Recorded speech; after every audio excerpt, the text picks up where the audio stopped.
సరిపోతుంది సబ్జెక్ట్ లో మాట్లాడదాం. నాగేంద్ర గారు కంటిన్యూ చేయండి. మాటల్లో రాలా ఏం మాట్లాడాడు? పవన్ కళ్యాణ్ గారు మదమెక్కి మాట్లాడాడు. నేను మదమెక్కి మాట్లాడిన వాళ్ళు హిందువులు గురించి మాట్లాడినోడు గురించి చెప్తా, మీరు నోట్ చేసుకోండి. రాముడి విగ్రహం తల తెగితే అడిగితే ఏమి రాయి తెగితేనే మదమెక్కి మాట్లాడిన సన్నాసి ఎవరు అని అడుగుతున్నాను. నేను పేరు అడుగుతున్నాను. అలాగే ఆంజనేయ స్వామి విగ్రహానికి చేతులు దుర్గమ్మ గుడిలో పోతే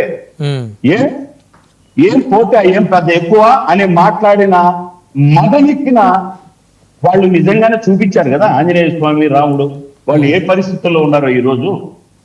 ఈయన వల్ల కొన్ని పేర్లు చెప్పారు మీరు. ఇవన్నీ ఆంధ్రజ్యోతిలో రాశారా? నిన్న డిబేట్ అంతా ఆంధ్రజ్యోతి చూపించే శేఖర్ రెడ్డి గారు మాట్లాడారు. అంటే మీకు అనుకూలంగా ఉంటే ఒకటి, మీకు అనుకూలంగా లేకపోతే మీకు ఇప్పుడు ప్రభుత్వాన్ని విమర్శిస్తూ రాస్తే చూడండి మీ ఆంధ్రజ్యోతి. ఒకవేళ మీకు అనుకూలంగా రాకపోతే సార్ నేను అడుగుతున్నా, ఇంత పెద్ద స్లాగం ఇచ్చి ఏదో చర్చించుకొని లాగ్ చర్చించుకుంటున్నారు. ఈ ప్రభుత్వం ఏం ప్రభుత్వం సార్? ఎన్డీఏ ప్రభుత్వం. ఎవరండి పనిచేసి కల్తీ నెయ్యి గురించి మాట్లాడి ఇప్పుడు పలాని వాళ్ళు అని పట్టుకుని బయటకు తీసింది? శేఖర్ రెడ్డి పోయి తీసినాడా?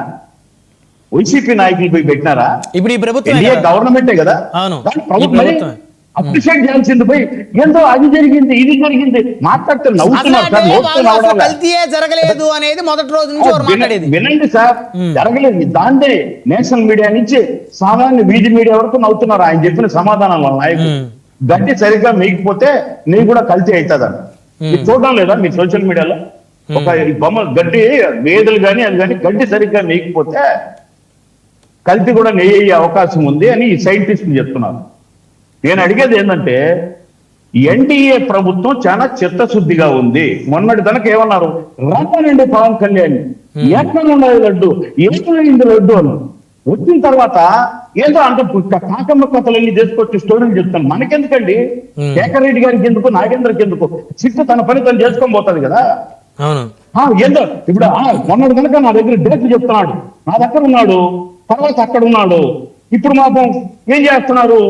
ఆల్రెడీ హిందూ మనోభావాలు ఆయన ఊగిపోతున్నాడు. ఎవరు సార్ హిందూ మనోభావాలు? 7 కొండల మీద ఎక్కి చేతిలో బైబిల్ పెట్టుకుని గోవింద అనే నామస్మరణం తప్ప ఏమీ చేయకుండా టీటీడీ బోర్డు చేతిలో పెట్టుకుని ఎంత ఉందని అది ఏంది? ఏం దర్శనంలే, ఏ దర్శనము అనిలే. అది ఏందా వాడు అవతల చెప్తే 2000 శ్రీవాణి అది ఎంత ఉంది? 7,000 10,000 ఏం మనం చూసాం కదా సార్ వీడియోలో. అంటే అది భక్తితో చేసిందా? పక్కన బయట జగనేశ్వరం అని చెప్పి చేసింది భక్తితో చేసిందా? ఈ రోజు డేట్లు చెప్తున్నారు, టైం చెప్తున్నారు. అంతకు ముందు వైవి సుబ్బారెడ్డి ఆయన ఎవరో వేమిరెడ్డి దగ్గర ఉన్నారంట, ఇప్పుడు ఆయన అడగాలంట. ఆ వేమిరెడ్డి అంటున్నాడు అప్పుడు నేను కూడా అదే చెట్టు కిందనే. అవును, అది కూడా చెప్పాను. మాట్లాడదాం. ఎవరు పాతం చెట్టు నాగేంద్ర ఉన్నా నేను విచారణకు సిద్ధం. దాంట్లో జనసేన అయితే ఏమన్నా దేవుడికి ఏమన్నా తేడాలు ఏం లేవు. మేము ఎంత ట్రాన్స్పరెంట్ గా ఉన్నామో అంత ట్రాన్స్పరెంట్ గా ఉన్నాం. ఆవుల మీద, గేదెల మీద, గడ్డల మీద చెప్పి నువ్వు నెత్తి కొట్టుకున్నా కింద వెనక ప్యాంటు జేబుగా కింద దరువు కొట్టుకున్నా ఉండే నిజం ఇది. నిజం ఇది.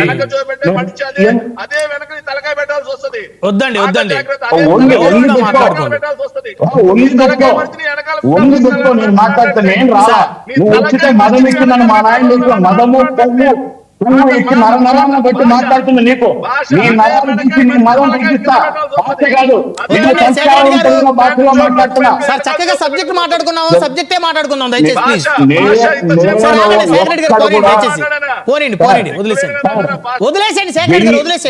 సార్ వ్యంగ్యానికి భాషకు అర్థం చేసుకోనోడి నేను మాట్లాడలేదు.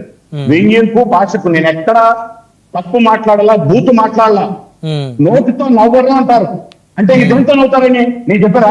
ఇది భాషది వ్యంగ్యం, రాజకీయ వ్యంగ్యం. అది కూడా తెలియకుండా వచ్చి లోడ వాగేస్తే ఎట సార్? అందుకని అడుగుతున్నా. మీరు చెప్పిన ప్రతిదాన్ని హిందూ మనోభావాలు గట్ట ఊడ్చిపోతున్నాడట. ఏం హిందూ మనోభావాలు? నేను అడిగిన దానికి ఎవరి దగ్గర ఉంది సమాధానం? మీరే కదా పెంచింది టీటీడీలో. ఈ రోజు మరి వైవి సుబ్బారెడ్డి పేరు బాబు నిన్న ధర్మారెడ్డి కాడికి వచ్చారు, పోయి అడిగారు జనసేన వాళ్ళు, సార్ లడ్డు క్వాలిటీ చెక్ చేయగానే ఎందుకు పరిగెత్తినాడు? ఈ రోజు కూడా వచ్చింది కదా ధర్మారెడ్డి అప్రూవల్ గా మారుతున్నారని. వెయిట్ చేయండి, తొందర ఎందుకు, ఊగిపోతున్నారే. ధర్మారెడ్డి గారు అప్రూవల్ మారుతున్నారా? సార్ ఈ ధర్మారెడ్డిని ఈ రోజు 8 గంటల సేపు నన్ను విచారిస్తే ధర్మారెడ్డి చెప్పింది ఏంటంటే, నేనేం చేశాను సార్, పలానోడి దగ్గరే నెయ్యి తీయమని నా అధిష్టానం నాకు చెప్పింది. ఎవరు సార్ అధిష్టానం? ఆ రోజు ఎవరైతే ముఖ్యమంత్రిగా ఉన్నారో ప్రభుత్వానికి సంబంధించిన పార్టీ అధిష్టానం అంటే ఎవరు? పక్కన బయట పెట్టుకుని జై జగన్మోహన్ అని చెప్పి అప్పుడు జగన్ హిందువులు మనోభావాలు అప్పుడేం లేదు. జగన్మోహన్ తీసుకొచ్చి ఆయన ఆ గోవిందాన్ని తప్ప ఏం కలకకూడనే ఆ 7 కొండల మీద నాయకుడిని రాజకీయం చేసి పలికిస్తే అప్పుడు మనోభావాలు దెబ్బవు. మేము అప్పుడు హిందువులం కాదు, ఇప్పుడు హిందువులు, ఇప్పుడు ఆయనకి దెబ్బతింటాడే. సార్ ఎవరిదైనా ఒకే న్యాయం సార్ దేవుడితో. దేవుడి మీద నాటకాలు ఎవరు ఆడారు సార్? నేను అంటున్నానా, ఎవరు ఆడారు దేవుడి మీద నాటకాలు? ఎవరు ఆడారో వాళ్ళు. ఈరోజు బొమ్మన కరుణాకర్ రెడ్డి మాట్లాడుతున్నాడు. బొమ్మన కరుణాకర్ రెడ్డి కమింగ్ ఫ్రమ్ నందలూరు, అది తెలియదా? అక్కడికి వచ్చాడు. ఆయన కదా దేవుడు, నాస్తికుడు ఆయన. ఒక రాతికే నిన్ను ఒక్కేదని మాట్లాడినాడు. లిటరల్ గా ఉంది. మళ్ళీ ఇప్పుడు ఆయన సీతలాగా ఒక ప్రవచనాలు వదిలిస్తున్నాడు. అవన్నీ ఇప్పుడు ఎవరు హిందువులు మనోభావాలు దెబ్బతిని ఈ రోజు మళ్ళీ సేఫ్ సైడ్ దాడి పెట్టుకొని హిందువులను అడ్డ పెట్టుకొని సాక్షాత్ అధ్యక్షుడే మాట్లాడి ఇప్పుడు వస్తే అడ్డబొట్టు పెట్టుకొని వస్తున్నాడు. మళ్ళీ ఇప్పుడు మీరు అంత మాత్రాన్ని మీరు హిందువులు అయిపోతారు, హిందువులు ఓట్లేస్తారు అనుకుంటున్నారా? మీరు చేసిన పాపాలు ఊరికే పోవు, మిమ్మల్ని వెంటాడుతున్నాయి. నేను గమ్మనున్నా